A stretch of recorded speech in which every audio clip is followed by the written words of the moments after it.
Depuis au moins 4 ans, l'intelligence artificielle bouleverse littéralement le monde du travail.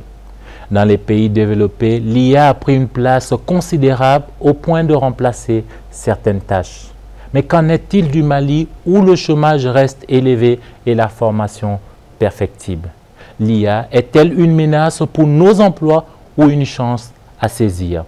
L'emploi à l'ère de l'intelligence artificielle, menace ou opportunité, c'est le thème de cette émission. Le développement avec nos spécialistes, c'est juste après le générique.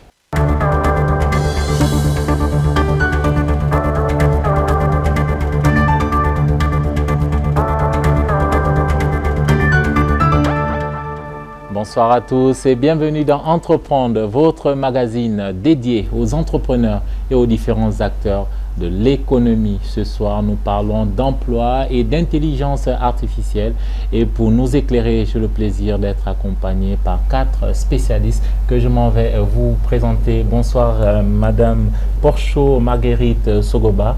Bonsoir. Je rappelle que vous êtes ingénieur en informatique, certifié en intelligence artificielle. Vous êtes la fondatrice du cabinet Tech Emploi qui accompagne les jeunes et les professionnels dans leur opérationnalisation, leur reconversion et le développement de leur employabilité. Vous êtes surtout la fondatrice, la cofondatrice de l'association Moussodev, une organisation dédiée à l'inclusion des filles et des jeunes au métier du digital. Merci d'avoir accepté notre invitation. Plaisir. Juste à votre droite, nous avons le plaisir de recevoir Monsieur Amara Nimaga. Bonsoir également. Bonsoir. Vous êtes maître de conférences agrégé des universités en sciences de gestion. Vous êtes le président de l'association malienne de recherche en sciences de gestion. Vous êtes, donc je l'ai dit, un enseignant-chercheur à l'école normale d'enseignement technique. Merci également donc d'avoir accepté notre invitation. Merci. Juste de l'autre côté du plateau, nous avons le plaisir d'être accompagné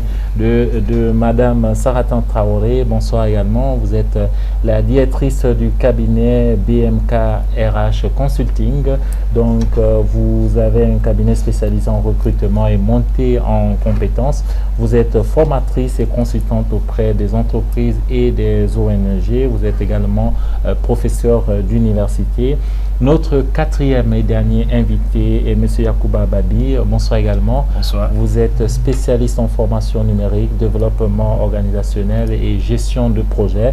Vous êtes le responsable pays de Simplon Mali. Merci à tous les 4 d'avoir accepté notre invitation. Je rappelle que le thème de ce soir est l'emploi à l'ère de l'intelligence artificielle, menace ou opportunité. Pour commencer, je vais vous donner la parole, vous spécialiste de l'intelligence artificielle, du numérique tout simplement. Quand on parle d'intelligence artificielle, Madame Sogoba, on fait allusion à quoi? Ok, merci pour votre question et merci pour l'invitation. C'était un plaisir pour moi de me retrouver ici. Pour définir l'intelligence artificielle de façon simple, on peut dire que c'est la capacité pour la machine en fait de simuler l'intelligence humaine. En fait, quand les machines arrivent à se comporter, à produire des résultats comme le ferait un être humain, là on parle d'intelligence artificielle. Il existe plusieurs types plusieurs modèles d'intelligence artificielle, Monsieur Babi. Oui, effectivement, il existe plusieurs modèles et types d'intelligence artificielle.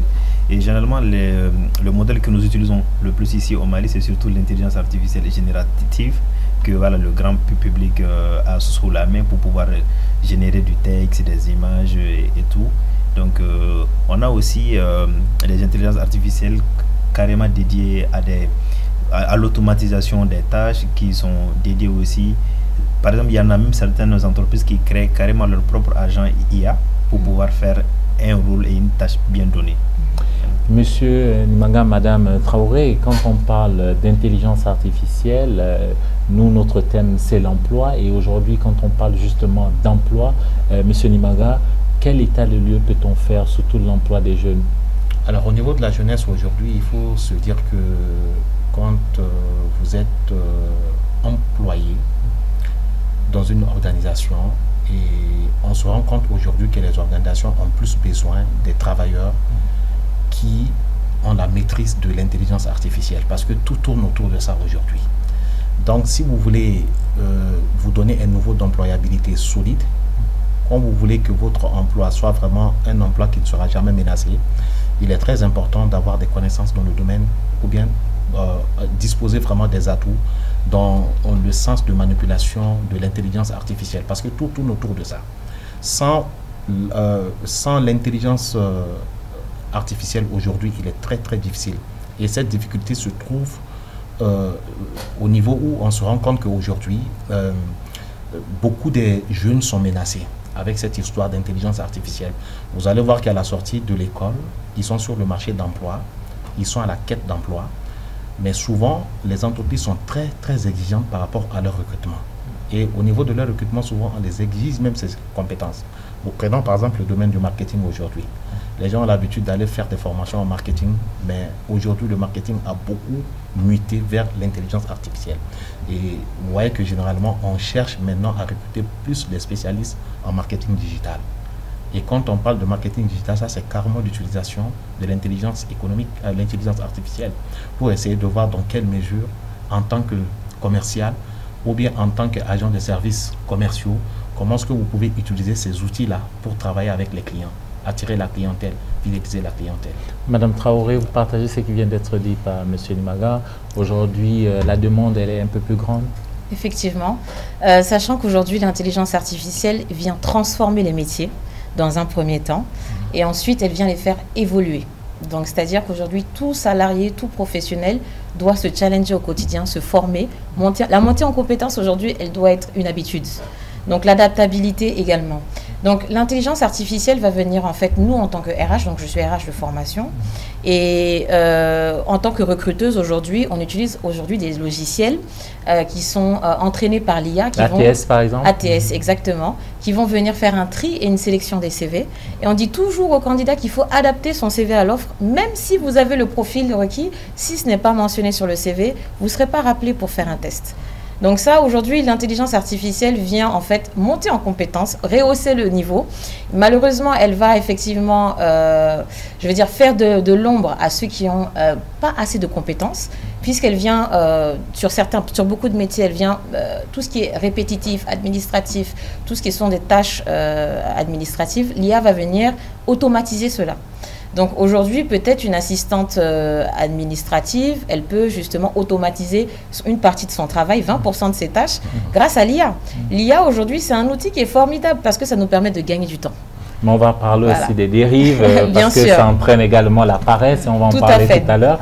Mesdames, messieurs, je vous invite justement à rentrer dans le vif du sujet à travers ce reportage. Vous l'avez dit, l'intelligence artificielle, c'est un secteur d'avenir, et on va le voir à travers ce grand angle.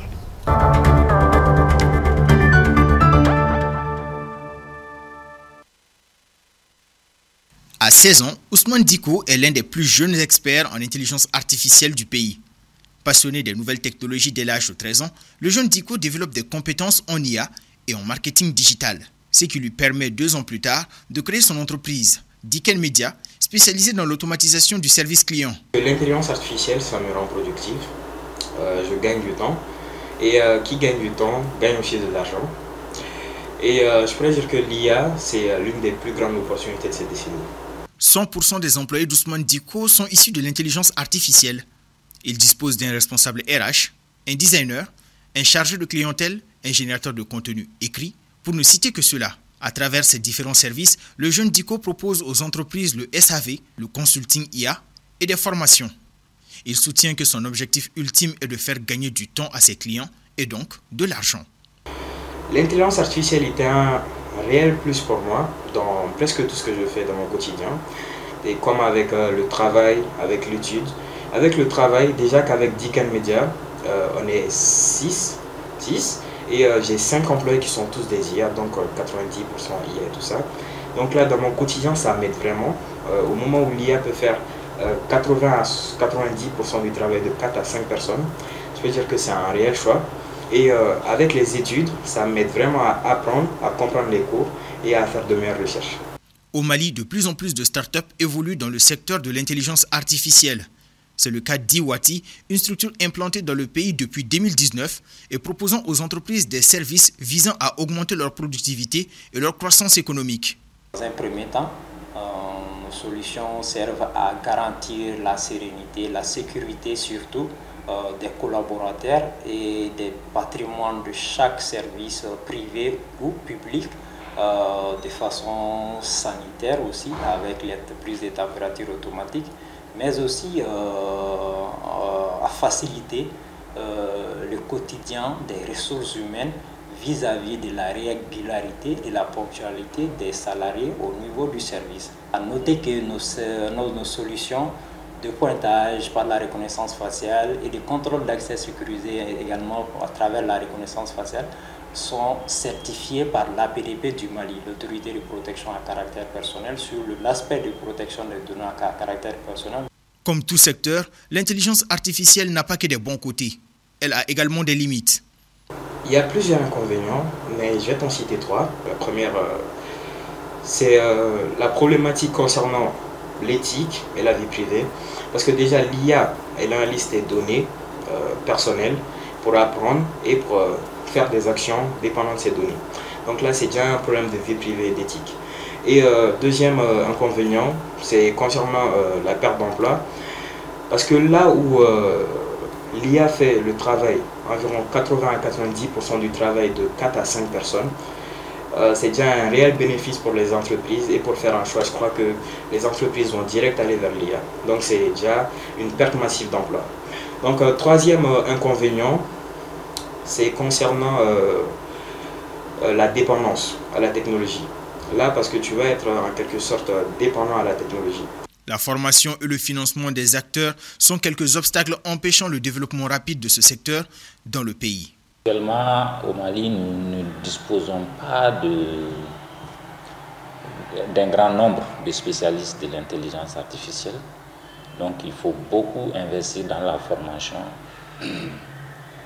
Et il faut aussi investir dans l'infrastructure, n'est-ce pas, de l'intelligence artificielle telle que le cloud. Il faut investir dans l'Internet à haut débit. On ne peut pas parler d'intelligence artificielle sans parler de l'Internet. À cela, on pourrait ajouter la réglementation qui tarde à véritablement se mettre en place pour protéger l'ensemble de l'écosystème national. Au niveau de la réglementation, et je dis qu'il n'y a presque pas de texte qui réglemente ça. Et il faut qu'on aille vers ça. Il faut aussi qu'il y ait, en termes de défis, de partenariat public-privé. Vous savez que l'intelligence artificielle, beaucoup de champs d'application et en matière d'innovation et de créativité, c'est le secteur privé et surtout les startups. Le mercredi 7 juin 2023, le chef de l'État a procédé à la pose de la première pierre du futur centre d'intelligence artificielle et robotique du Mali. Entièrement financé par l'État à hauteur de 3,3 milliards de francs CFA, ce centre en construction sur une dimension de 50 hectares sera composé de 8 blocs, comprenant entre autres une administration, un restaurant, un amphithéâtre, une maison d'accueil, une infirmerie, des dortoirs et des installations pédagogiques. À cet effet, le président de la transition a indiqué que ce centre vise à accompagner et encourager le génie malien en matière de technologie. Le monde connaît d'importants bouleversements dus aux nouvelles technologies et se dirige vers une nouvelle ère industrielle. Le Mali doit être un acteur de cette révolution, a déclaré le président de la transition, le colonel Assimi Goïta.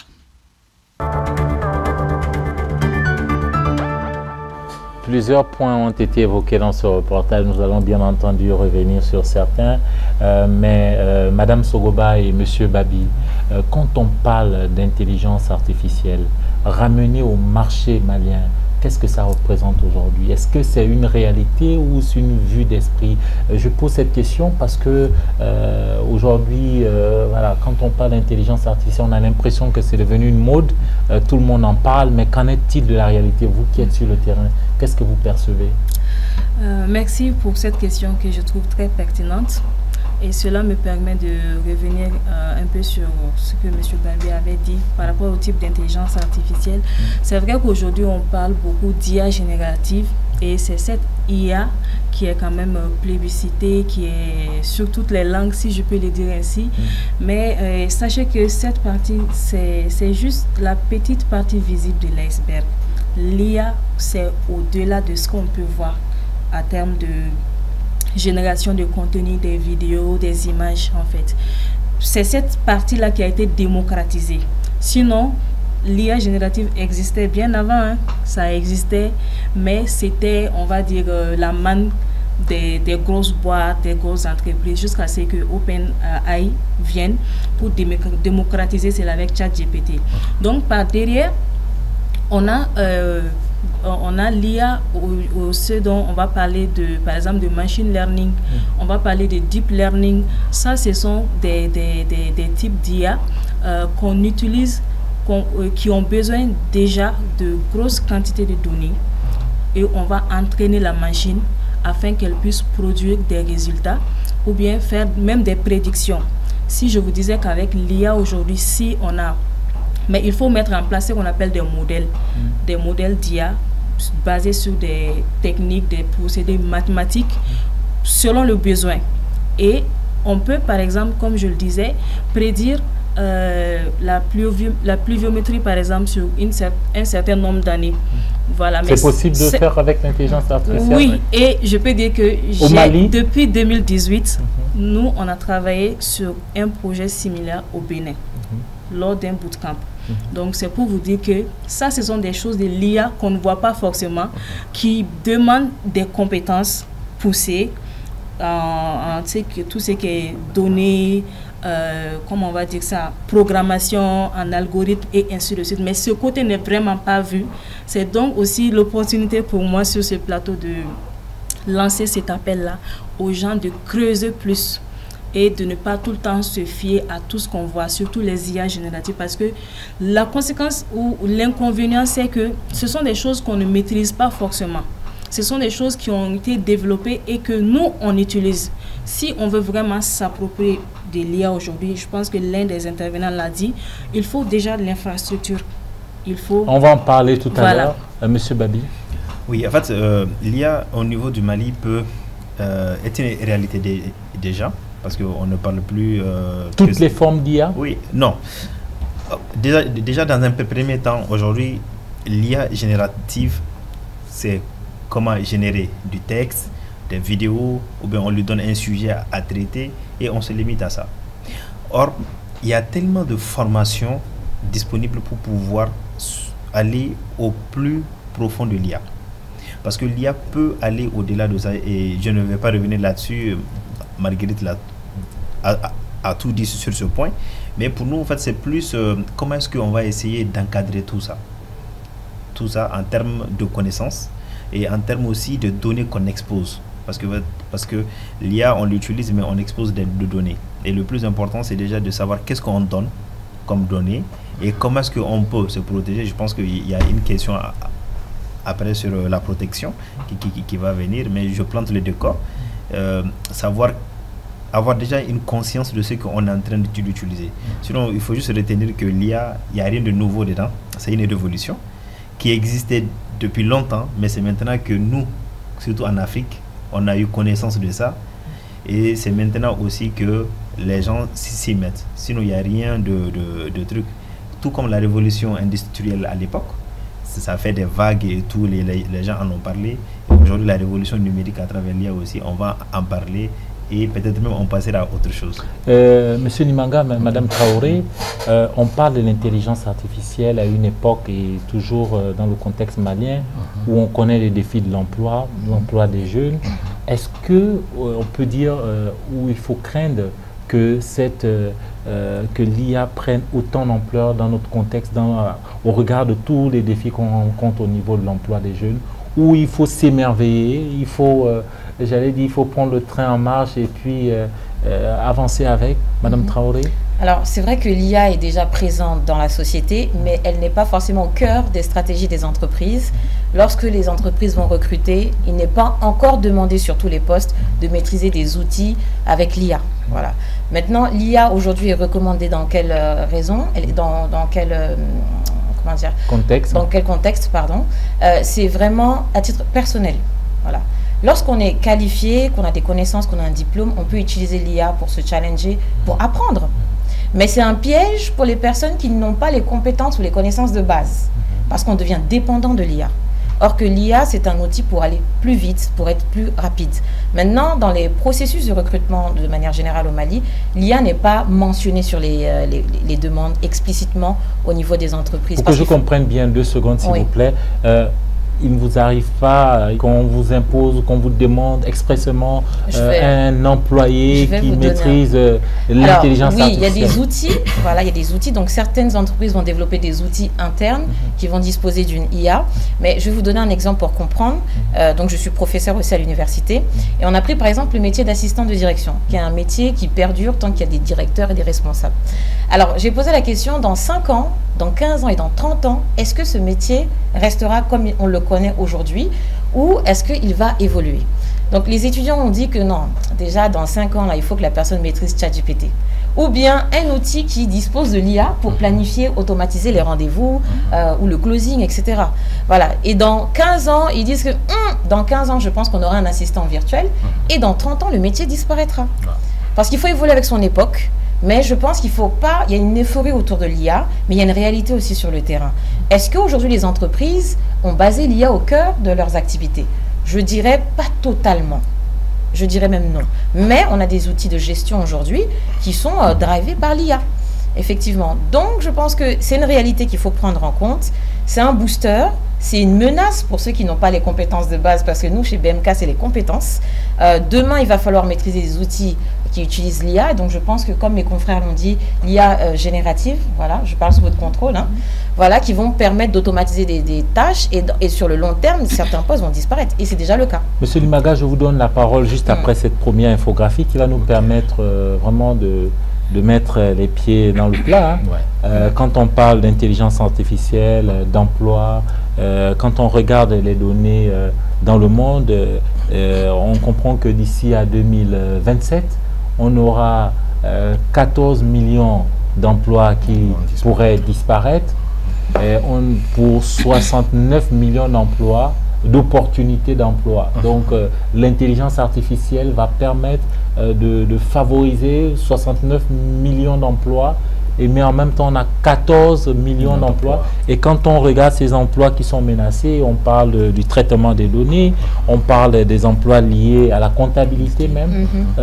Mais qu'en est-il du contexte malien? Est-ce que ça veut dire que le journaliste que je suis aujourd'hui peut se voir remplacé demain par je ne sais quoi? Un robot? Mais au fait, il faut s'attendre à ça. Aujourd'hui, si nous pensons que on peut faire sans l'IA, moi je pense que c'est une erreur monumentale. Alors pourquoi c'est une erreur monumentale? Même si Madame Traoré l'a dit dans son intervention que généralement dans les recrutements du personnel, il n'est pas mentionné quelque part d'avoir les compétences en IA. Pour le moment. Pour le moment. Mais je pense que c'est les entreprises qui sont en train d'occasionner cette situation. Elles sont en train de se donner du retard sans pour autant se rendre compte. Parce que vu l'allure que l'IA a pris aujourd'hui dans le monde, on a l'impression que le Mali n'a pas le choix. Le Mali ne peut que s'inscrire dans cette dynamique. S'inscrire dans cette dynamique aujourd'hui, ça veut dire quoi? Vous, en tant que les cabinets de recrutement RH, naturellement, vous devez faire de telle sorte que les entreprises aillent vers ça. Parce que travailler avec des gens qui ont des compétences en IA, c'est aussi une façon de rendre l'entreprise beaucoup plus compétitive. Parce qu'aujourd'hui, l'expérience a démontré qu'il y a certains métiers qui sont des métiers coûteux pour l'entreprise. Par exemple, dans votre intervention, vous avez parlé des métiers administratifs. Parce que l'entreprise, c'est ça. Il y a des métiers administratifs, mais il y a des métiers stratégiques. Mais vous voyez que les métiers administratifs aujourd'hui, naturellement, on peut s'en passer de ça. À travers quoi? À travers l'IA. Donc, c'est pour dire qu'aujourd'hui, le Mali n'a pas le choix. Les entreprises maliennes doivent prendre leurs précautions et développer une vision qui consiste à s'inscrire dans cette dynamique mondiale pour faire de telle sorte que l'emploi soit orienté vers l'IA. Sans ça, on ne s'en sortira pas. Comme je l'avais dit à Mme Traoré dans le couloir, je disais que, attention, aujourd'hui, l'expérience a démontré que nos entreprises sont plus concurrencées par les entreprises étrangères. Tout à fait. Notre terrain est beaucoup plus conquis par les entreprises étrangères. On sait pourquoi? Parce qu'on n'arrive pas à s'aligner sur... On ne s'aligne pas. Dans nos entreprises, on ne s'aligne pas. Parce qu'en matière d'IA, il faut que les entreprises acceptent de faire cet investissement. C'est vrai qu'il est peut-être difficile aujourd'hui de trouver des compétences en la matière, Mais avec les travailleurs que les entreprises ont présentement, mais l'entreprise peut faire des investissements pour les former. Les former en la matière. Et là, il n'y a pas de regret dans ces genres d'investissements. Parce que c'est rentable. D'où nécessité de dire qu'en matière d'IA, tout investissement qu'on fait, cet investissement va certainement être rentable. Madame Sogola. Oui, j'aimerais rebondir sur ce que M. Nimaga disait. C'est vrai, on parle d'IA. Des fois, je suis quand même un peu sceptique. Parce que, regardez, on est sur le terrain. Et l'utilisation même des compétences de base dans le numérique aujourd'hui pose problème. Tu vas rencontrer des jeunes, des diplômés, même des cadres dans des bureaux qui ont de la difficulté à faire de simples manipulations. Donc quand on vient parler de l'IA, des fois je me dis, est-ce qu'on est vraiment prêt? Est-ce qu'on est réellement prêt en fait pour amorcer ce changement-là? Moi, pour convaincre un chef d'entreprise de créer un site internet, c'est un problème. Si tu n'es pas courageux, il faut prendre le temps de le convaincre, de l'expliquer, tout ça. Donc, vous imaginez, avec cet écosystème-là, venir dire que non, il faut aller vers l'IA, des fois, c'est compliqué. Est-ce que nous sommes culturellement prêts? Voilà. Et pour terminer avec ça, j'ai une connaissance qui avait proposé à une entreprise, il y a une organisation de les former sur la cybersécurité. Cette organisation a refusé et quelques temps après a failli se faire pirater. Est-ce que vous voyez? Donc ça c'est juste quelque chose, ça c'est ce que nous vivons en tant qu'entrepreneurs tech au quotidien. Les gens qui ont compris cette révolution, peut-être ce sont ceux qui ont voyagé, ceux qui côtoient d'autres milieux. Ce sont ces gens-là qui arrivent vraiment à s'en sortir. Donc il y a ces défis-là aussi. Pour rebondir sur ce que mes co-débatteurs ont dit, effectivement, je pense qu'il faut une éducation à l'IA. Donner du sens à l'IA. Parce que déjà, dans le contexte malien, on a besoin de former les personnes. Déjà aux compétences de base. Ensuite, une fois qu'on a des compétences de base, on peut se former justement pour monter en compétences. L'IA, c'est une porte pour monter en compétences.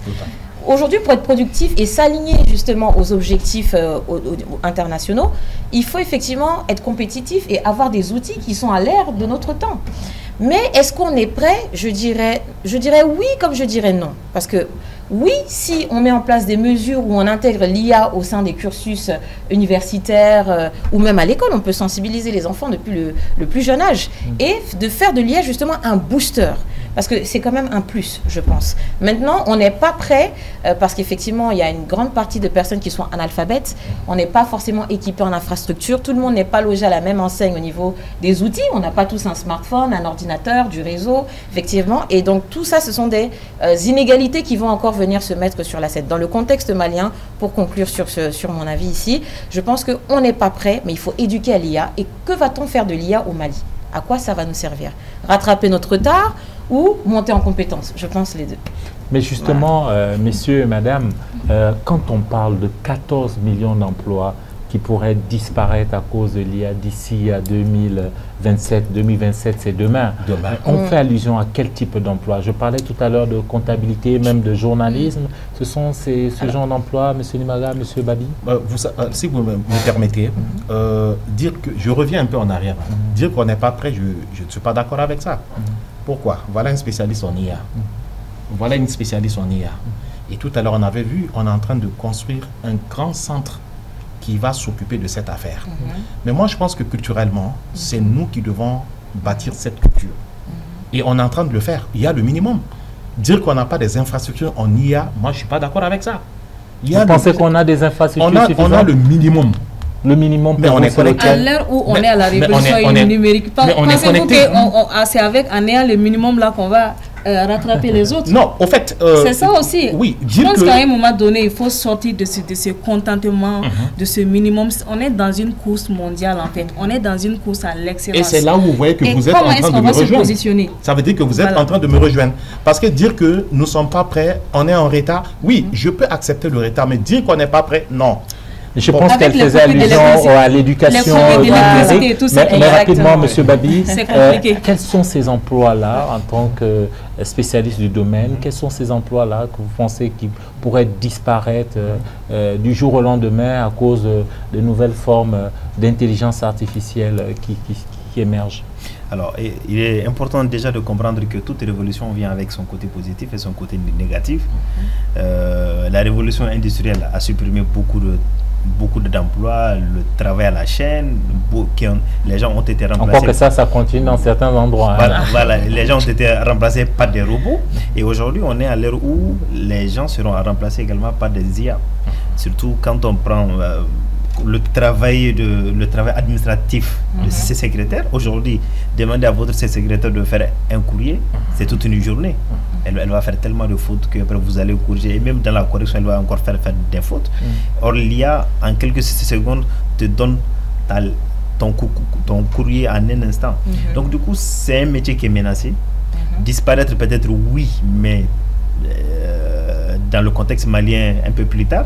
Mais oui, parce qu'en réalité, il faut s'adapter. Si cet agent de direction ne se met pas à jour, son métier va disparaître. Le métier de comptable, par exemple, comme vous l'avez si bien dit, aujourd'hui, il y a des... Je n'ai rien contre les comptables, ceux qui font nos virements chaque mois, donc on les salue. Mais déjà, les virements, aujourd'hui, sans l'IA, les virements automatisés existent. Donc, en fait, les comptables, beaucoup vont disparaître. Parce qu'aujourd'hui, on a tellement d'outils et d'applications. Il suffit seulement de renseigner toutes vos informations, le NIF et tout ce que vous faites. Automatiquement, si vous voulez faire une facture pro forma, vous cliquez sur facture pro forma, ça vous demande le nom de l'entreprise. Voilà. Et puis, ça passe très vite. Et puis, c'est plus à un niveau très, très haut que la comptabilité. Bon, je ne dirais pas la comptabilité, mais la prise de décision dans le secteur financier, que ça va se jouer là-bas. Monsieur, je vais reposer ma question autrement, mais juste après cette infographie que je vous invite à regarder, qui va nous amener à parler du taux d'emploi automatisable dans le monde. On parle d'un taux d'emploi automatisable dans le monde à hauteur de 60%. Donc 60% des emplois comportent au moins 30% d'activités automatisables. Est-ce que ça veut dire qu'on va perdre le côté humain de l'activité? Est-ce que ça veut dire qu'on va perdre, j'allais dire, le côté original de l'activité? Finalement, est-ce qu'il ne faudrait pas craindre beaucoup plus? Alors déjà, pour revenir sur ce que vous aviez dit tout à l'heure, donc quels sont les emplois que ça va créer? Au Mali, il faut savoir que le secteur agricole, aujourd'hui, c'est un des secteurs les plus porteurs. Voilà, au niveau des richesses et des terres qu'on a. On a plus de 80% de la population qui évolue dans le secteur agricole. Effectivement. Donc, je pense que l'IA aujourd'hui peut créer des outils au Mali pour développer certains secteurs d'activité, comme l'agriculture. Parce qu'aujourd'hui, l'agriculture, c'est encore fait comme on le faisait au Moyen-Âge, dans certaines zones au Mali. C'est un secteur qui n'a pas pu se développer, qui n'a pas forcément été accompagné aussi, et les outils ne se sont pas modernisés. Donc, je pense que l'IA, ici, peut vraiment servir dans certains secteurs d'activité au Mali, porteurs pour booster justement la montée en compétences et à s'aligner justement sur la compétitivité. Maintenant, l'IA aujourd'hui ne va pas... va transformer. Moi, je vais vraiment... ça va venir transformer certains métiers et sur le long terme, les faire disparaître. Sur le côté relationnel, un comptable aujourd'hui qui peut conseiller sa direction, on ne peut pas le remplacer parce qu'il apporte du conseil. Ce n'est pas le cas aussi avec alors l'IA c'est du texte en fait, il va te dire terre à terre. Ensuite il y a des prompts, il faut je pense amener à l'IA à la conditionner avec un prompt en disant dis-moi ceci en tenant compte de cela. Donc il va travailler avec les données qu'on va donner, mais l'IA ne va pas prendre en compte le côté humain, le côté relationnel, communicant, qui va faire fonctionner l'entreprise au finish. Parce que l'IA c'est bien, mais ça ne suffit pas aussi pour travailler. On est des hommes, des femmes. Le capital humain aujourd'hui est au cœur et il faut travailler avec ces hommes et ces femmes. Donc dire que ça va remplacer totalement les hommes et les femmes, au Mali, dans notre contexte malien, je ne suis pas d'accord. Parce qu'il faut qu'on regarde le Mali dans son ensemble. Voilà, les régions, etc. Est-ce qu'on est prêt à tous ces niveaux? Non. Mais je pense qu'il faut une stratégie, mettre en place, pourquoi pas une stratégie d'orientation de l'IA pour aider peut-être l'économie. Ensuite, les entreprises vont également développer des stratégies pour favoriser un chiffre d'affaires constant et à la hausse. Voilà. Ok, merci pour cette question. Par rapport au domaine ou au métier même que l'IA peut créer, je voudrais parler aussi du domaine de la santé. Est-ce que vous vous imaginez que dans le domaine de la santé, quand on veut faire certaines analyses sur tout ce qui est en lien avec la peau, on ne va pas, et qu'on veut utiliser les IA, on ne va pas trouver d'outils qui correspondent.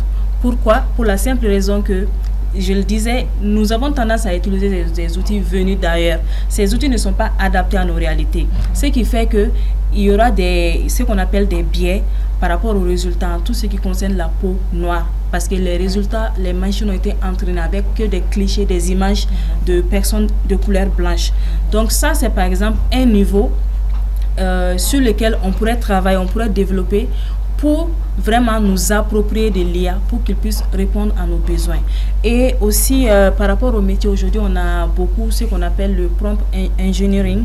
C'est le fait de pouvoir créer des prompts et pour en fait interroger l'IA. L'IA va venir remplacer les personnes, je lisais une étude, va venir remplacer les bons débutants. Si tu es expert dans ton domaine, comme elle le disait, si tu es calé dans ton domaine, l'IA ne pourra pas te remplacer. Et comme je l'ai dit, par rapport à ce métier, il y a toujours data analyse, data science, des métiers qui font appel à l'utilisation des données, l'analyse des données, l'interprétation des données, des métiers aujourd'hui qui vont demander l'utilisation de l'algorithme et des mathématiques. Tous ces secteurs-là, en fait, sont des secteurs à fort potentiel qu'on peut, qui sont vraiment en plein essor et sur lesquels les gens peuvent s'appuyer. Donc, pour terminer ici, je dirais, si on ne veut pas rester à l'arrière, en arrière du moins, on veut partir avec cette révolution, c'est de se mettre à niveau.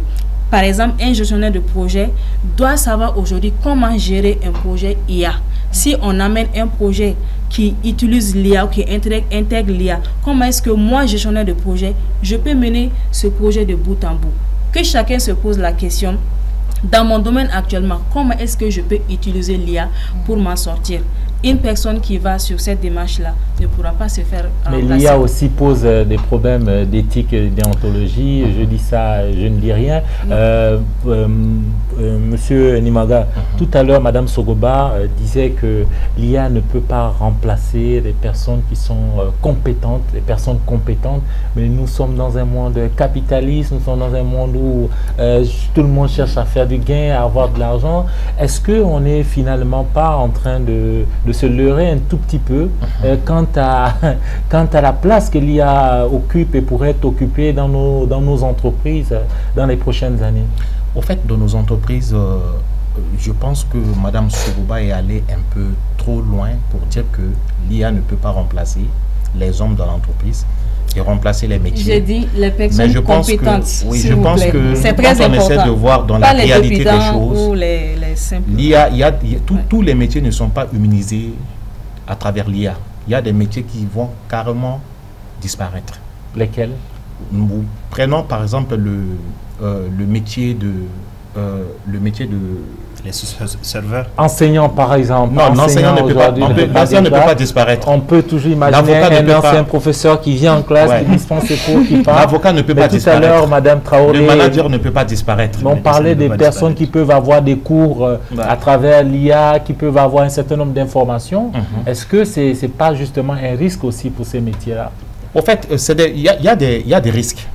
Beaucoup de métiers sont menacés. Mais il y a des métiers qui ne pourront jamais être menacés. Et les métiers qui ne pourront jamais être menacés, c'est par exemple les métiers, vous avez signalé le cas de l'enseignant. Il y a également l'avocat. Le métier, être avocat. Au fait, on ne peut pas être avocat de façon, je ne sais pas, artificielle. Ça n'existe pas. Non seulement il y a ces deux métiers, mais nous pouvons aussi voir que naturellement dans nos entreprises aujourd'hui, vous prenez par exemple le métier de comptable qu'on avait cité tout à l'heure ici. Ce métier aujourd'hui, on ne peut pas le remplacer, c'est vrai. Pourquoi? Parce que quoi qu'il advienne, monsieur l'autre là l'a dit, on a besoin d'introduire les données. Le comptable doit forcément être là. Est-ce que vous voyez un peu? Mais ce que nous pouvons dire aujourd'hui, ça dit que l'IA... Je vois que Mme Sogoba n'est pas d'accord. Oui, elle n'est pas d'accord. L'IA, aujourd'hui, l'IA vient modifier carrément le contenu de certaines tâches dans l'entreprise et certains métiers. Ça, il faut s'attendre à ça. L'IA va contribuer à leur évolution. Bon, maintenant, dans cette dynamique-là, naturellement, c'est l'entreprise qui doit mettre en place une politique d'adaptation. Et si l'entreprise n'investit pas dans la formation de ses talents, naturellement, les gens auront des problèmes. Donc, c'est pour dire qu'il y a des métiers qui pourront carrément disparaître de la carte. Mais il y a des métiers qui vont résister et qu'on ne peut pas s'en passer de ces métiers. Je vous laisse très rapidement répondre. Je pense que vous avez dit, vous êtes revenu sur ce que j'ai dit. Parce que je l'ai dit, quand on est bon dans son domaine, quand on est compétent, l'IA ne peut pas nous remplacer. J'ai dit, les simples débutants là, maîtriser un peu, se débrouiller, les débrouillardismes là, ça, c'est question, on se fera remplacer. Et comme on l'a dit, ces métiers, et ça vient avec des... il y a d'autres qui partent, il y a d'autres qui arrivent. Ce secteur il est en train d'apporter une grande transformation dans les emplois. Ça, c'est vrai. Je vous donne la parole tout à l'heure. Je n'ai pas terminé. Sinon, pour revenir même sur votre exemple-là, même aujourd'hui, on peut enseigner, on peut étudier sans enseignant. On peut étudier sans enseignant. Il y a des applications aujourd'hui, tu étudies de A à Z, tu montes en compétences. Tu n'as pas besoin d'un enseignant. On peut tout de suite avoir un marketeur très compétent. Il est au niveau de service client. Mais aujourd'hui, il y a des applications IA qu'on peut utiliser pour jouer ce rôle.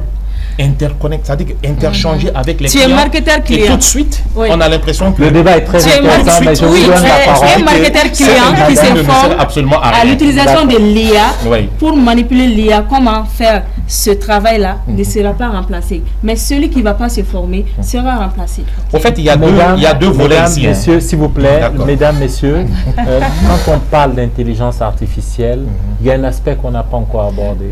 Et c'est, je vous invite à justement en parler, mais juste après ce point de vue. D'accord.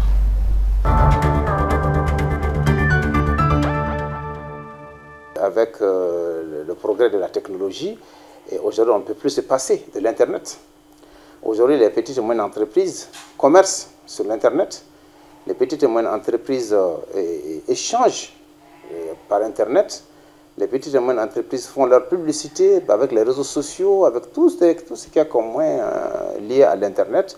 Ils les utilisent pour vraiment communiquer, pour mettre sur le marché leurs produits, pour faire marketing de leurs produits et toute une gamme vraiment de boulot lié à ce service.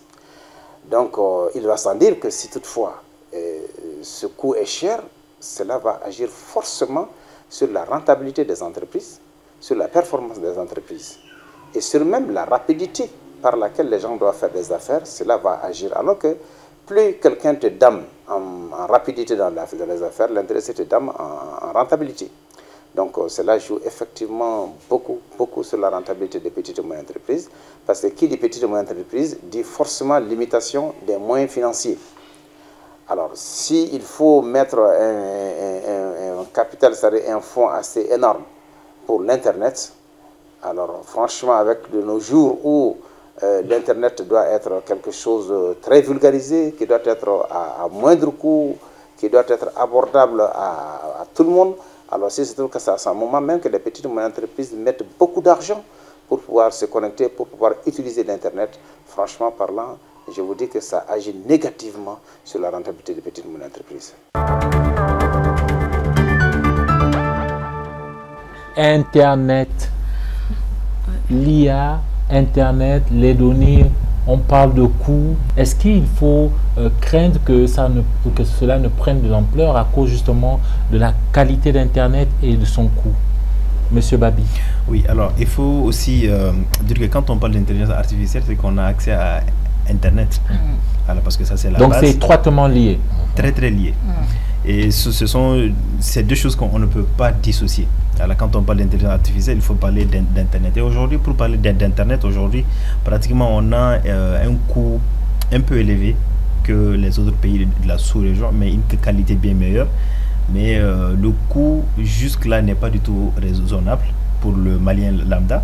Parce que souvent, moi je suis assis, je vois une vendeuse d'oranges, elle passe toute la journée à vendre ses oranges. Le soir, en rentrant à la maison, elle s'arrête pour donner 500 francs pour acheter forfait Internet, pour pouvoir regarder des vidéos sur YouTube, sur TikTok et tout, et le lendemain encore, elle refait encore la même chose. Mais à quel moment est-ce qu'elle va faire le bénéfice, même pour pouvoir sortir de ce qu'elle est en train de faire?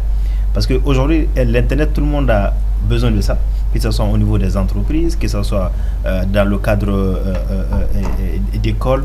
On a besoin d'Internet pour pouvoir avoir accès à certaines informations et au reste du monde. Mais le plus important, c'est surtout l'État avait déjà entamé plusieurs projets à travers la SMTD pour pouvoir donner l'accès à la fibre optique à travers le Mali. Donc pratiquement jusque dans les régions du Nord, la fibre optique aujourd'hui, ça existe. Mais jusqu'à présent, on ne parvient pas à opérationnaliser l'accès. Pourquoi? On manque de compétences. Je vois que vous êtes des jeunes, vous êtes dans un secteur qui est très en vogue, qui est très demandé. J'imagine que, et ça je n'imagine même pas, on le sait, l'intelligence artificielle a le vent en poupe actuellement, mais quand on n'a pas la connexion à moindre coût, est-ce qu'il faut craindre justement? Quelqu'un disait qu'on n'a pas le choix, il faut avancer aujourd'hui avec les nouvelles technologies, mais est-ce que justement on n'est pas freiné finalement quand on voit le coût d'Internet? Alors, peut-être je continue juste pour finir. En fait, pour dire que c'est surtout une question de politique. Compétences au Mali, on n'en manque pas. Au niveau de l'AGETIC, qui est une agence de l'État, il y en a beaucoup. Il y a beaucoup d'ingénieurs très compétents. Mais aujourd'hui, on a surtout un problème de politique et de vision. Parce qu'aujourd'hui, j'ai l'impression qu'au niveau du Mali, on ne vit que pour aujourd'hui, ou bien pour demain, pour après-demain et autres, on ne réfléchit pas à ça. Prenons le cas des pays comme le Sénégal, la Côte d'Ivoire et autres, qui ont une vision, qui mettent en place un document de vision élargie jusqu'à 2030, 2040, 2050. Le Sénégal l'a fait tout récemment. Sa vision, c'est 2050. Le développement de l'intelligence artificielle, le développement du numérique de façon générale, et même jusque dans les villages les plus reculés qu'il y ait accès à Internet là-bas. Je prends le cas. Et ici aussi, on ne voit pas loin. Je prends l'exemple sur l'AMRTP ici. Le moment où ils ont construit le bâtiment de l'AMRTP, les gens ont crié, qu'est-ce qu'ils vont faire avec un gros bâtiment comme ça? Est-ce qu'ils ont vu l'équivalent de l'AMRTP au Sénégal? C'est 2 ou 3 fois plus que ce que nous avons ici. Qu'est-ce qu'il faut comprendre par là? Il faut comprendre qu'on n'a pas de bonne politique. Et on essaie souvent de mettre des politiques sur pied qui ne marchent pas. Qui ne sont pas... En fait, par rapport au coût de l'Internet, moi, je dis aujourd'hui que, certes, on insiste beaucoup plus sur les PME pour dire que les PME utilisent l'Internet, mais se plaignent des coûts. Mais quand on essaie de voir certains types d'entreprises qui sont des micro-entreprises avec un seul employé, du moins pour moi, qui fait tout sur le net. Bon, par exemple, moi j'ai ma femme qui a un salon de coiffure. Elle vend aussi, elle a sa boutique à côté. Mais toutes ces marchandises, la majorité, c'est-à-dire que la plupart de ces ventes sont réalisées en ligne. Ou même souvent, vous vous rendez compte que même la boutique, elle est fermée. Mais ça marche. Et elle a un taxi moto qui est là juste pour faire les livraisons. Mais ça, c'est une micro-entreprise. Donc vous voyez qu'elle ne se plaint pas du coût de l'Internet. Je ne partage pas tout à fait l'avis du coût d'Internet par rapport... Pour vous, ce n'est pas un frein, le coût d'Internet? Moi, je pense que vous ne pensez pas que c'est parce que les gens n'ont pas trop le choix? Beaucoup des entreprises survivent aujourd'hui à cause de ça. Elles ne vendent pratiquement pas de façon physique, mais toutes les ventes se réalisent sur le net. Et aujourd'hui, bon, ramener par exemple le Mali à un niveau à un niveau beaucoup plus bas et placer un pays comme le Sénégal et la Côte d'Ivoire, ça peut être des arguments qui tiennent.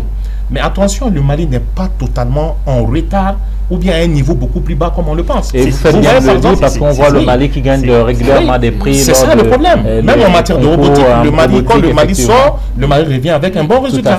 Et voyez maintenant les cas des Hitch au Mali. C'est des applications, qui relèvent des infrastructures numériques, les infrastructures de l'IA. Ça marche très bien. Mais est-ce que vous savez si ces infrastructures-là sont au Mali? Parce que c'est ça aussi le problème. On a parlé d'Internet, on ne peut pas parler d'IA aussi sans infrastructure. Encore une fois, je ne suis pas en train de parler de l'IA générative où on va aller lancer des requêtes. Je parle des modèles complexes d'algorithmes, de données mathématiques, qui ont besoin en fait de ce qu'on appelle des centres de données en fait. Et ces centres de données doivent être alimentés par d'Internet de très haut débit et aussi avoir une source autonome d'énergie. Vous voyez? Donc, sachant qu'actuellement, l'énergie aussi, c'est une problématique en fait. Voilà, donc c'est juste cette petite Je vois que vous avez plusieurs interrogations et je rappelle à nos téléspectateurs que nous avons invité bien sûr les autorités compétentes en matière de numérique, d'économie numérique, et bien sûr notre demande malheureusement est restée lettre morte et ces autorités ne pourraient répondre à toutes ces interrogations qui sont ici prononcées. Madame Traoré et Madame Sogoba, je vous donne la parole juste après cette dernière infographie de la première partie de l'émission qui va nous amener à parler de formation. Vous tous et vous toutes sur ce plateau, vous êtes des formateurs et ça va nous permettre d'évoquer un autre point. Est-ce que le Mali est prêt en termes de formation sur les questions du numérique, d'intelligence artificielle et bien plus encore? Je vous invite à regarder cette autre infographie. L'Afrique, le manque de connaissances technologiques des jeunes. 100 millions de jeunes privés d'emploi d'ici à 2030 si rien n'est fait. Donc 100 millions de jeunes pourraient être privés d'emploi en Afrique si rien n'est fait sur les questions de nouvelles technologies. Ça nous montre l'importance qu'a pris le numérique. Et là, on ne parle même pas d'intelligence artificielle, mais du numérique. Est-ce qu'aujourd'hui, Madame Traoré, le numérique, et là je ne parle pas d'intelligence artificielle, est une des compétences clés qui vous sont demandées lorsque vous recrutez? Tout à fait. Alors, merci. J'aimerais revenir déjà sur le fait que l'intelligence artificielle ne va pas remplacer les métiers liés au relationnel. Parce que l'IA, il faut l'entraîner de manière aussi culturelle. Quand vous dites des métiers liés au relationnel, par exemple, une chargée d'accueil. Voilà, l'IA ne va pas accueillir quelqu'un dans une entreprise, il faut un humain pour accueillir un autre individu.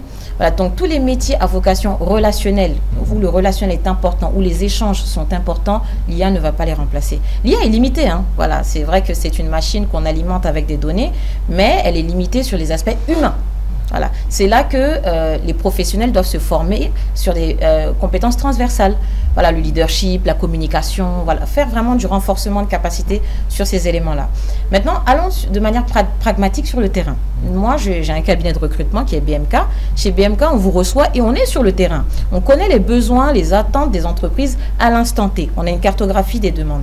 Maintenant, aujourd'hui, comme je dis, l'IA, les autres pays utilisent l'IA, mais il y a un objectif derrière. Il y a une vision derrière. Il y a une stratégie derrière. Utiliser l'IA, oui, mais pour en faire quoi? Il faut que ce soit motivé par quelque chose d'essentiel. Maintenant, aujourd'hui, ce que je dirais aux jeunes diplômés, utilisez l'IA pour vous former, pour monter en compétences, pour faire de la veille. Voilà, parce que l'IA aujourd'hui, c'est un humain, mais plus performant qu'un humain. Voilà, donc je pense que si on est en compétition avec un humain, rédiger un courrier, comme M. Babi le disait, l'IA va le faire en 2 secondes, l'être humain va le faire peut-être en 30 minutes, 1 heure. Voilà, il faut de la réflexion, qu'est-ce que je dois dire, qu'est-ce que je ne dois pas dire. Donc de manière pragmatique, qu'est-ce qu'il faut faire? Il faut revenir à la base. Formez-vous et des compétences de base. L'IA n'est pas faite pour les personnes qui n'ont pas des compétences. Moi, je précise. Les personnes qui n'ont pas de compétences techniques à la base, si tu utilises l'IA, tu vas te noyer dans l'IA. Il faut déjà maîtriser son sujet, j'insiste, maîtriser son sujet, se former à la base. Il y a eu le numérique qui est arrivé. On est dans le digital au niveau des entreprises et on est à la porte de l'IA. Parce que nous, individus, on l'utilise, mais est-ce que les entreprises utilisent de manière globale l'IA pour faire fonctionner l'entreprise sur une même dynamique? Vous l'avez dit, se former. C'est important. Se former, mais se former sur quoi? Quel est l'aspect qu'il faut développer? Quelle est la formation qui serait utile quand on parle d'intelligence artificielle? Parce que l'intelligence artificielle dit comme ça, c'est vague. Vous formez sur quoi, Madame Sogoba? Merci pour votre question. Se former, je dirais d'abord, selon son secteur. Selon son secteur, voir quelles sont les évolutions, quelles sont les mutations qu'il y a et se mettre à jour. J'avais donné l'exemple du gestionnaire de projet. Aujourd'hui, on a des gestionnaires de projet IA. Parce que ce n'est pas forcément la même chose. Et de façon globale, je dirais de se former aussi sur tout ce qui concerne l'éthique. L'éthique, c'est important parce que quand il y a ces outils-là qui émergent... L'éthique numérique? Oui, et l'éthique liée au numérique, l'éthique liée à l'utilisation de l'IA. Parce qu'il faut savoir que l'un des problèmes avec l'IA, quand on met en place un outil, il est prédestiné à quelque chose, comme le disait madame. Il y a une vision, il y a un objectif derrière. Donc, il faudrait déjà encadrer le développement de cet outil-là avec des documentations claires pour dire à quoi est-ce qu'il est destiné, quels sont les périmètres d'application. Ça aussi, c'est important. De façon générale, de se protéger En plus de la formation sur l'éthique, quels sont les bons comportements, les bons réflexes à avoir avec l'utilisation de l'IA, c'est aussi de se former sur tout ce qui est comment préserver sa vie privée aujourd'hui sur Internet. Ces outils d'IA générative qu'on utilise beaucoup demandent un accès. On ne fait que cliquer sur oui, donner accès aux images, oui, donner accès aux contacts, oui, donner accès au compte bancaire. On ne fait que cliquer sur oui. Mais on ne se rassure pas par derrière comment est-ce que ces données-là seront utilisées. Donc c'est important aussi de pouvoir préserver sa vie privée. Alors, en termes de formation, aujourd'hui, on se fait approcher par beaucoup de personnes qui viennent, oui, j'aimerais suivre une formation sur l'IA. Je pose toujours la question, tu as besoin de quoi exactement? Donc du coup, en fait, en fonction de ton besoin, je peux te conseiller de suivre X ou de suivre Y. Et généralement, tous ceux qui viennent vers moi, par exemple, chez Simplon, on a développé un programme de formation en partenariat avec Meta, qui est la maison mère de Facebook. Donc Meta nous a financé pour pouvoir développer un programme sur l'introduction aux intelligences artificielles génératives, qui est un programme de formation en ligne.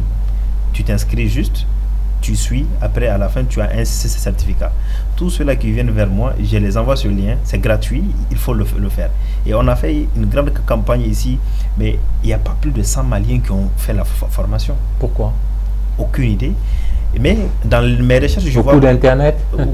Non, mais dans mes recherches, en fait, j'ai compris qu'on a tendance à beaucoup parler, mais à moins agir. Surtout quand il faut passer à l'action. Et dans ce cadre-là aussi, on voit beaucoup de personnes, c'est-à-dire ce sont les mêmes personnes qui suivent les mêmes formations partout, mais ne passent jamais à l'action. Il y a ça aussi. Et il y a surtout aussi le fait que souvent l'accès à la formation, le coût est un peu élevé. Pourquoi? Parce que toute entreprise solide qui paie ses impôts, qui est en règle, ne peut pas proposer des formations à un certain montant bas. Donc du coup, il faudrait aussi que l'entreprise soit rentable. Ce qui fait que souvent aussi le coût de la formation devient cher. Mais quand même, dans l'ensemble, moi je dirais juste de former d'abord les gens aux compétences numériques fondamentales. L'emploi à l'ère de l'intelligence artificielle, menace ou opportunité, c'est le thème de cette émission. Nous marquons une courte pause et on se retrouve dans une poignée de secondes.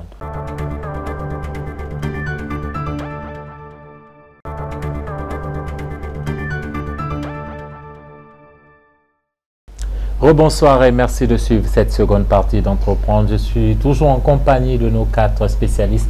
Merci mesdames, merci messieurs d'être restés sur le plateau. Nous poursuivons notre débat, mais avant je vous invite à suivre ce cas d'école.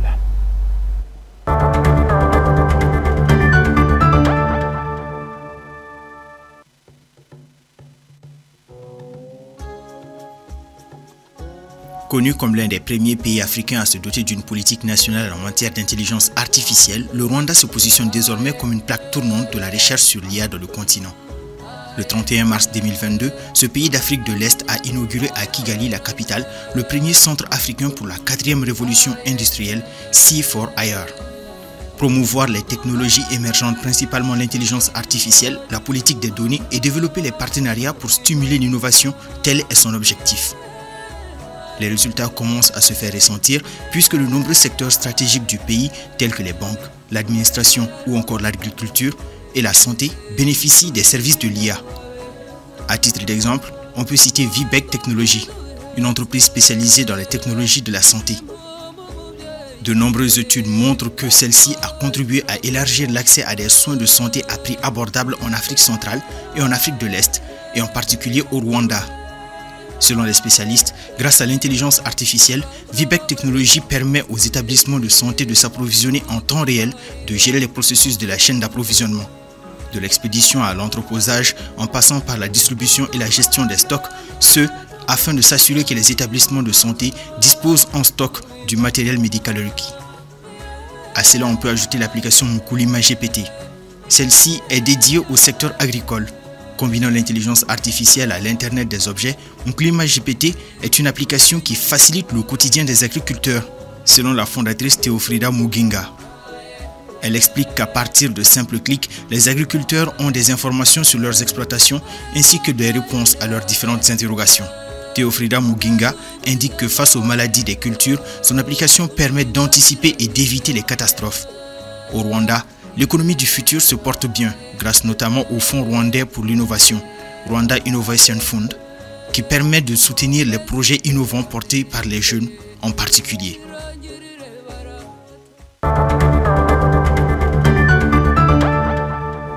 Fonds rwandais pour l'innovation qui permet justement d'accompagner toutes ces idées qui émergent dans le secteur du numérique, de l'intelligence artificielle.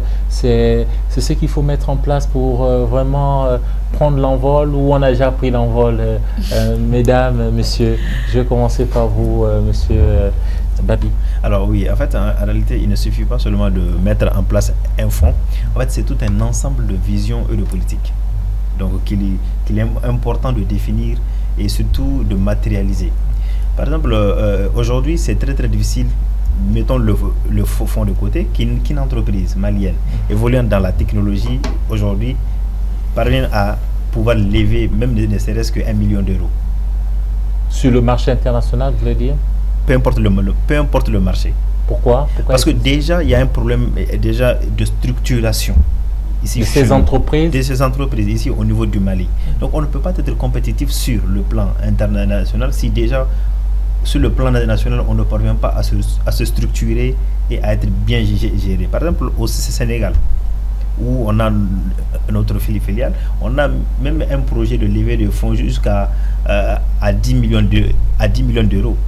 Parce qu'en fait en réalité le marché bouge beaucoup et les entreprises sont structurées et ont accès à certains financements externes.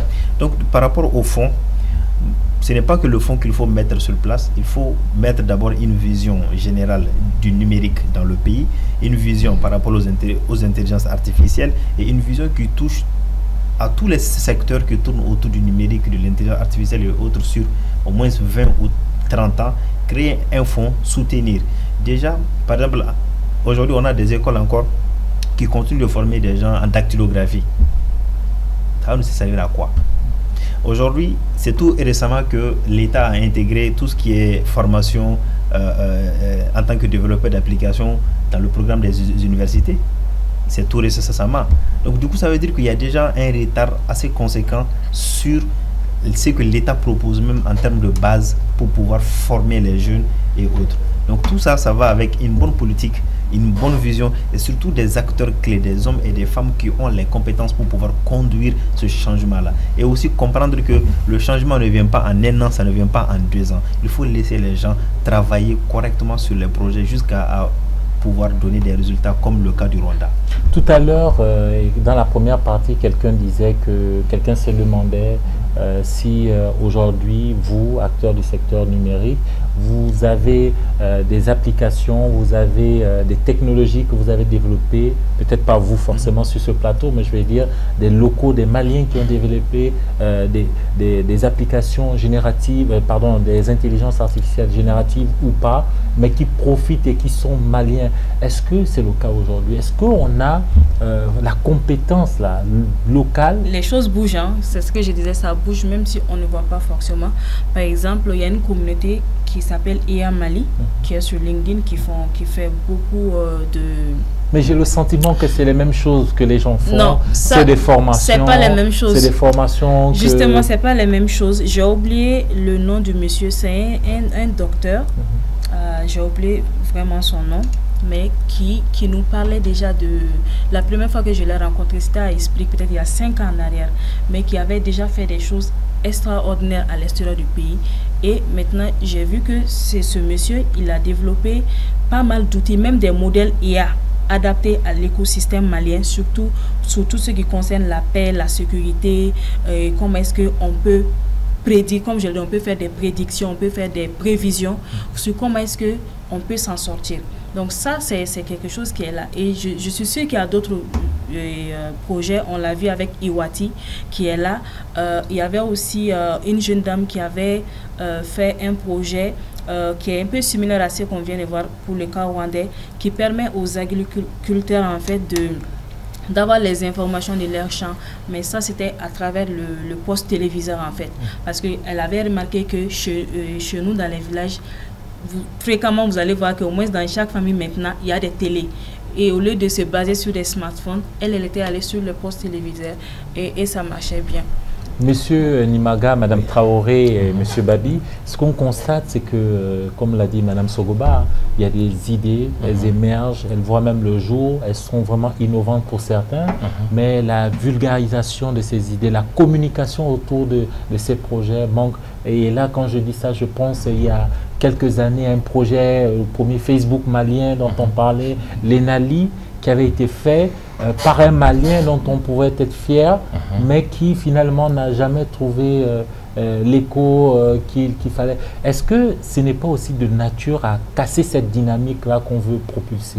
Moi, je pense que le véritable moyen de faire de telle sorte que cette dynamique soit propulsée, c'est-à-dire l'État devait intervenir, mettre en place une politique forte qui oriente tout vers l'IA. Tout, oui.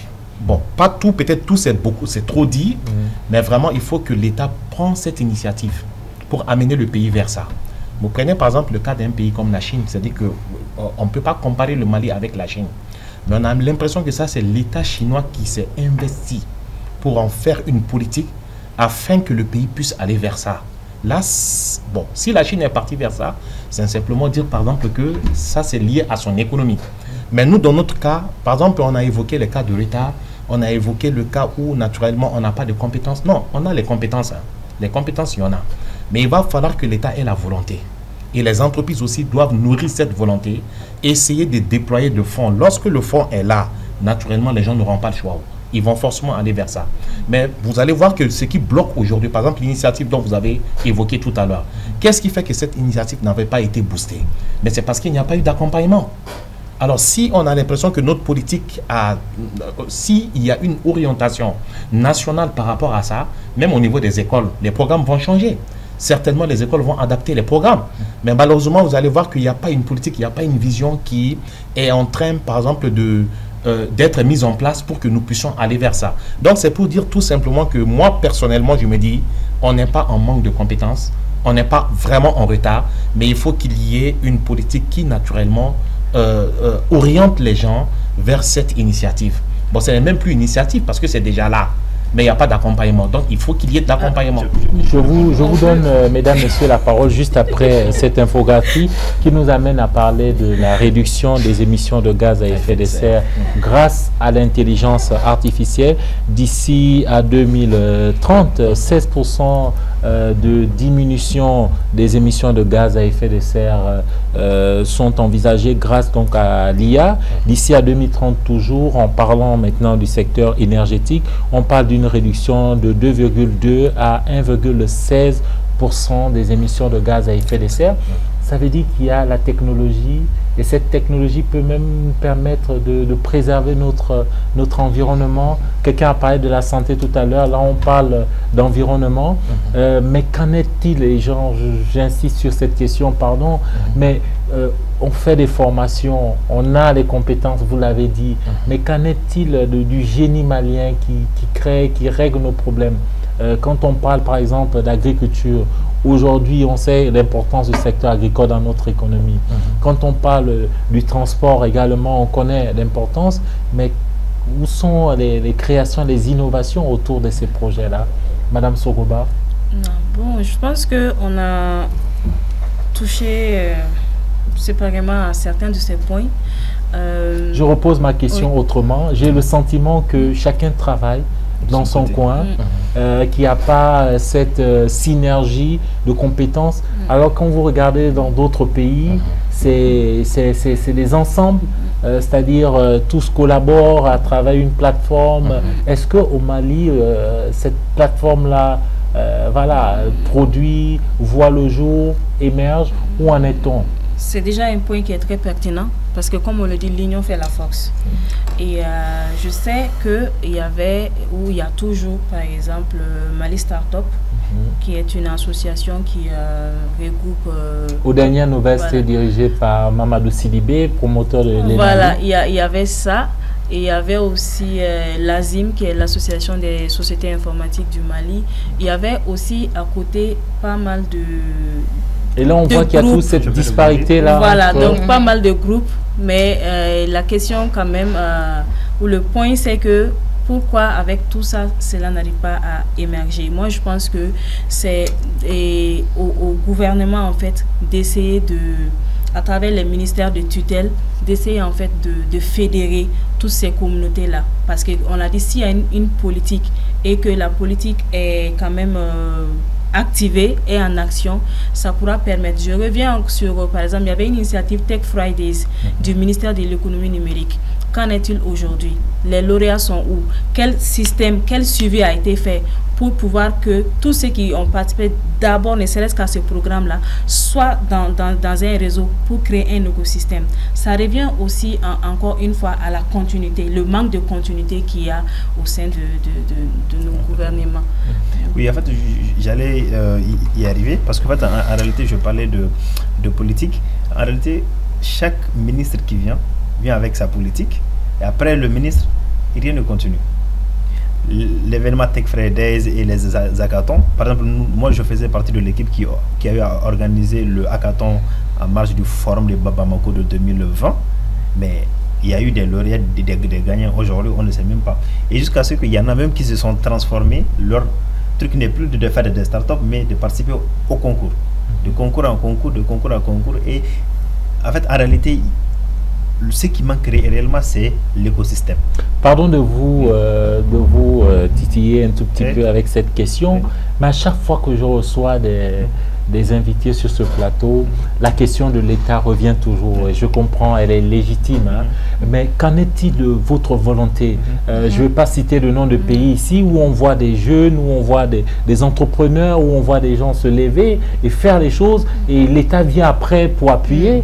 Mais on a comme l'impression que chacun est assis, responsabilise l'État, on boit du thé à côté au grain et puis on attend que l'État vienne. Mais qu'en est-il de cette prise de conscience des acteurs? Parce que c'est à vous que ça profite finalement, avant de profiter à qui que ce soit d'autre. Effectivement. Moi, j'aimerais rebondir dessus en disant qu'on parle d'IA, mais réellement, qu'est-ce que c'est? Est-ce qu'il faut vulgariser du coup cette notion qui est l'IA, l'intelligence artificielle? Qu'est-ce qu'on peut faire avec l'IA? À quoi ça peut servir? Je pense qu'il y a un problème sur la compréhension. C'est là, c'est disponible.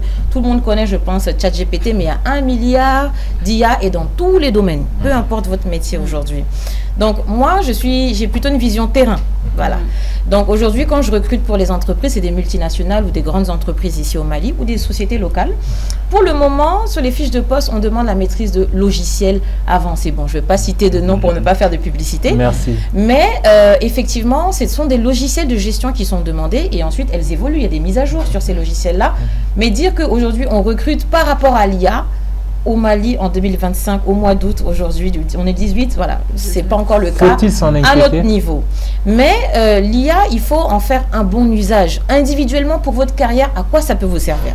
Voilà, les conseils que je peux donner sur l'employabilité d'une personne, à se former, à anticiper les problématiques. Par exemple, je ne sais pas, moi, vous êtes comptable, voilà, quelles sont les difficultés que je peux avoir en tant que comptable au sein d'une entreprise avec tel cas. L'IA peut nous aider à élaborer la réflexion. L'IA peut nous faire gagner du temps.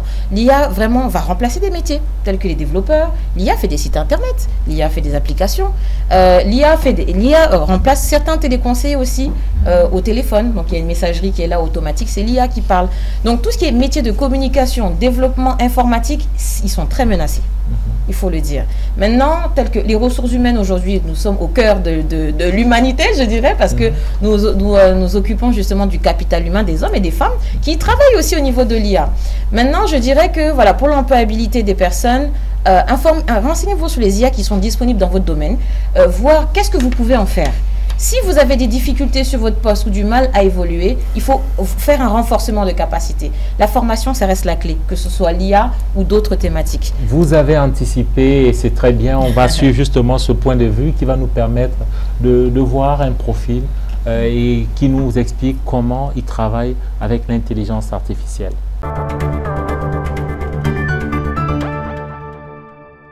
L'intelligence artificielle est devenue vraiment un vrai partenaire de travail. Je l'utilise par exemple pour brainstormer, trouver des idées, mettre en place vraiment des stratégies de communication pour mes clients. Je l'utilise également pour faire mes visuels et même pour faire des vidéos publicitaires, c'est-à-dire de la création de la scène aux transitions, l'ajout de musique de fond, la voix off. Je fais tout particulièrement avec l'intelligence artificielle. Pour un entrepreneur qui n'a pas assez de moyens pour s'offrir les services d'un graphiste professionnel, si cette personne a un minimum de compétences sur l'IA, elle peut l'utiliser pour faire ses propres créas, ses propres visuels et pour pouvoir communiquer. L'IA est une menace plutôt pour la personne qui refuse justement de suivre cette évolution. Parce que dans les jours à venir, la maîtrise de l'intelligence artificielle va être dans les conditions pour pouvoir vraiment accéder à une opportunité professionnelle.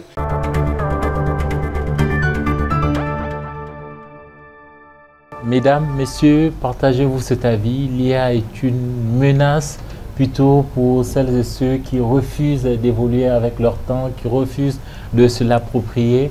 Monsieur et Madame Sogoba? Oui, absolument, je suis d'accord avec ça, c'est une menace. On peut juste prendre l'exemple dans les années 2000, 99 comme ça, c'était on était à l'émergence des métiers de développeurs informatiques, ainsi de suite, et les gens sont restés à la traîne jusqu'à une certaine époque où on a commencé à avoir une hausse de la demande de ces compétences-là et on a commencé à courir pour aller là-bas. Donc si on ne fait pas attention, c'est la même chose qui va arriver avec l'IA. Comme je l'ai dit, je veux vraiment insister sur le fait qu'on ne reste pas que sur l'IA générative. Ça, j'insiste vraiment et je réinsiste là-dessus. Si on veut mieux s'approprier cette révolution, c'est de nous-mêmes commencer à réfléchir, à développer nos propres modèles, des outils qui sont adaptés à nos réalités, à nos contextes, des outils dont on peut maîtriser les données, on peut maîtriser les algorithmes, on peut tout maîtriser en fait. Voilà, donc ça c'est quelque chose sur laquelle je voulais vraiment insister dessus. Amara Nimaga, quand on voit l'écosystème économique national où on a un secteur informel qui domine à plus de 80%, et la question vous est posée également, Monsieur Babi, comment justement l'intelligence artificielle peut nous aider à en sortir? Au fait, c'est une réalité, le secteur informel. Aucun pays ne peut s'en passer aujourd'hui du secteur informel. Et parler du secteur informel, parler de l'IA, c'est une réalité. Pourquoi? Parce que au niveau de l'IA aujourd'hui, moi je pense que si nous voulons bien réussir, nous voulons la mettre vraiment en application dans le secteur informel, il nous faut essayer de faire de telle sorte que notre IA soit axée sur la culture. C'est-à-dire? C'est-à-dire que vous voyez que dans le secteur informel, je ne dirais pas que tous les acteurs du secteur informel sont des analphabètes. Mais beaucoup des acteurs du secteur informel sont des gens, pour la plupart, c'est-à-dire qu'ils ne sont pas scolarisés dans la plupart des cas. C'est des gens qui ne sont pas scolarisés. Bon, maintenant, pour que l'IA puisse faire son effet, moi j'aurais souhaité... Donc il y a un minimum de compétences intellectuelles, scolaires à avoir. Même si ce n'est pas ça, essayons peut-être de ramener les choses dans les langues locales ou bien la langue locale. Parce que nous, quand on essaie de voir, M. Babi avait parlé de problème de base de données. Toutes les données, je pense que c'est Mme Sogoba, toutes les données que nous avons sont des données qui sont venues d'ailleurs. Si ce n'est pas en anglais, c'est en français. Mais vous voyez par exemple les cas des Chinois, tout est en langue chinoise. Mais maintenant, si nous voulons réussir avec ça dans le secteur informel pour que nous puissions avoir une rentabilité économique, il faut axer ça sur la langue nationale et surtout la langue bambara. Donc moi, j'insiste un peu sur ce fait. Merci d'avoir insisté sur ce point. Monsieur Babi et Madame Traoré, je vous donne la parole juste après cette dernière infographie qui va nous permettre de parler du Centre d'intelligence artificielle et de robotique du Mali qui sera construit à hauteur de 3,3 milliards de francs CFA, donc c'est sur le budget de l'État, sur une superficie de 50 hectares. Le lieu c'est à Kati, à Sirakoro, Niaré. Pour vous, Madame Sogoba et Monsieur Babi, qui évoluez dans le secteur donc de l'intelligence artificielle, du numérique tout simplement, qu'est-ce qu'une telle infrastructure représente? Alors, cette nouvelle infrastructures, en fait, pour moi, c'est déjà bien. C'est déjà bien. Mais ça vient s'ajouter à d'autres infrastructures qui ont été déjà réalisées, mais qui aujourd'hui peinent à marcher. Vous faites allusion à quelle infrastructure? Le complexe numérique de Bamako. Il y a ça, il y a cette initiative-là qui peine à fonctionner.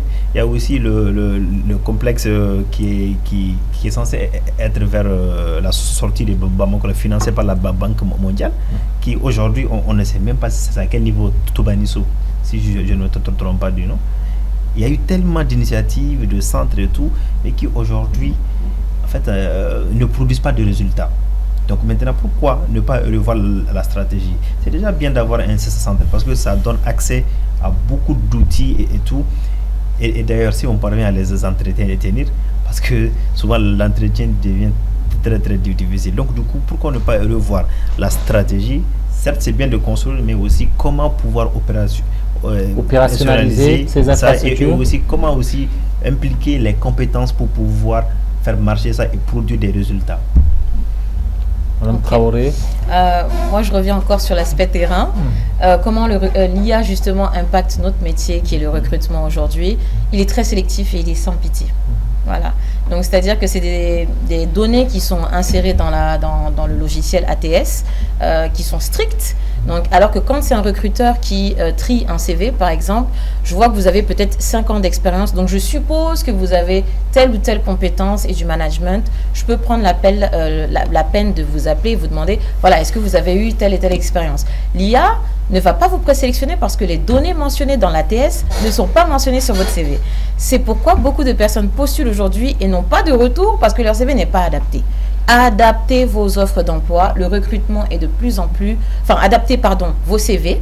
Les systèmes de tri et sélection ne sont pratiquement plus faits par des hommes et des femmes parce que trier des milliers de CV, des centaines de CV par jour, c'est répétitif, c'est fatigant aussi, il faut le dire. Et ça nous permet justement de mettre l'accent sur d'autres qualités de la personne, son leadership, sa capacité à convaincre, sa capacité de négociation. Voilà, donc ça nous donne plus de temps et de faire des tests aussi sur sa personnalité et des mises en situation sur l'humain. Que répondez-vous à ceux qui disent qu'aujourd'hui, on a comme l'impression que c'est le recrutement du meilleur CV plutôt que du meilleur profil? Parce que quand vous avez des personnes qui contournent l'ATS, qui n'ont pas forcément les compétences, mais qui, parce qu'elles veulent que leur CV soit sélectionné, mettent toutes les informations. Je suis ravie de cette question parce que chez BMK RH Consulting, ce qu'on fait, c'est qu'on te fait faire un test écrit.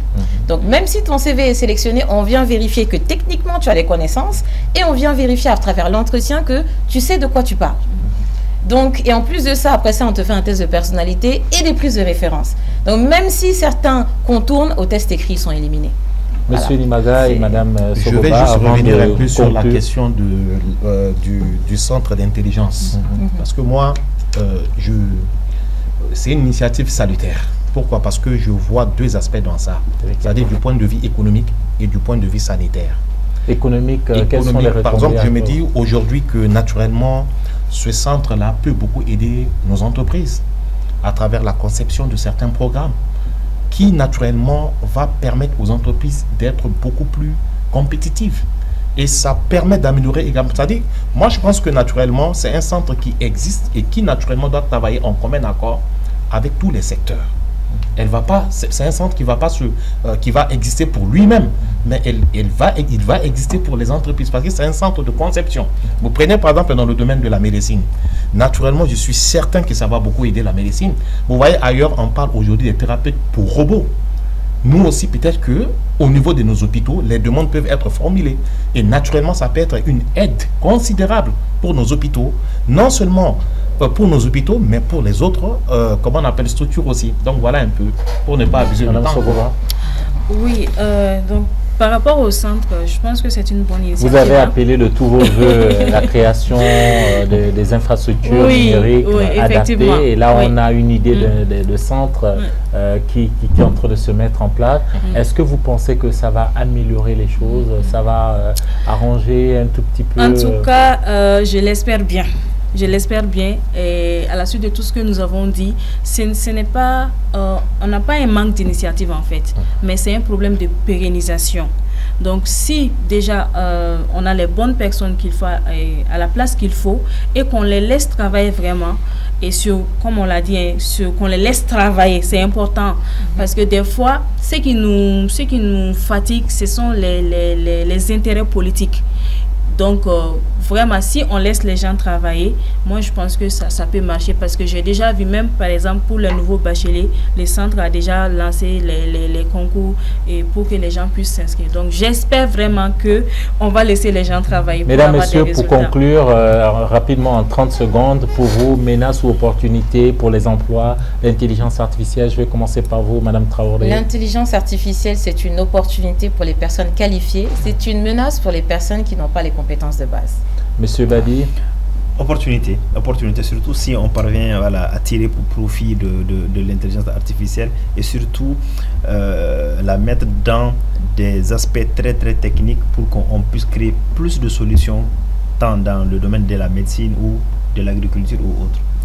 Je la vois toujours en termes d'opportunité parce que grâce à l'intelligence économique, on peut s'inscrire dans une dynamique d'innovation. Ouais. Opportunité à condition qu'on crée des outils, qu'on soit plus des créateurs au lieu des consommateurs.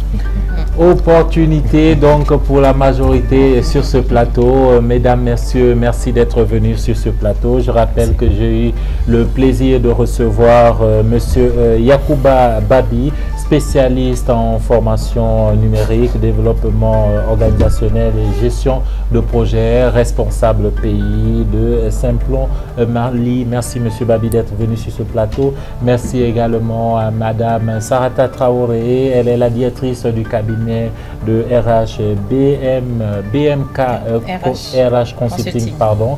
Je rappelle que vous êtes également professeur d'université, d'un professeur à un autre. Je vais donc remercier également Monsieur Amara Nimaga. Je rappelle donc que vous êtes, donc, je l'ai dit, un professeur des universités, maître de conférences agrégé des universités en sciences et de gestion. Merci à Madame Sogoba, Madame Porcho, Marguerite Sogoba, ingénieure en informatique, certifiée en intelligence artificielle, cofondatrice de Mousso Dev, une organisation qui aide les jeunes et les femmes à mieux connaître donc le numérique. Merci à vous, chers téléspectateurs, de nous avoir suivis et à très bientôt sur TN. Merci.